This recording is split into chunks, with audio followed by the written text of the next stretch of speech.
Mula sa kasadlakan, nabuo ang perlas ng silangan dahil sa mga taong nag-alay ng buhay, dahil sa mga taong isintabi ang kanilang sarili upang sa kapwa ay makapagsilbi. Nabuo ang perlas ng silanganan dahil sa mga bayaning diniligan ng kanilang sariling dugo, ang binhi, upang ito ay umusbong at mamungan para sa bayan, dahil sa mga bayaning tiniis ang hirap para sa pangarap.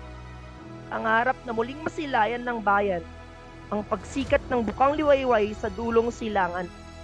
Masasabing tunay at dalisay ang pag-ibig kung patuloy pa rin nagmamahal bagamat nasasaktan. Kung patuloy pa rin gumagawa ng mabuti kahit walang nakaalam at hindi sinusuklian. Kung patuloy pa rin sa paglalakad kahit may kapaguran at patuloy pa rin nagpapasalamat dahil sa nag-uumapaw na kasapatan at hindi tumitingin sa napapansing kakulangan.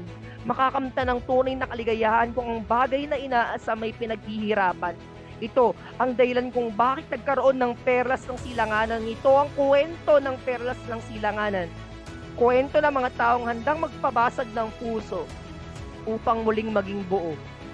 Kaya sa susunod mong pag-awit, itanong mo muna sa sarili, ako ba ay perlas? Ako ba ang perlas ng silanganan?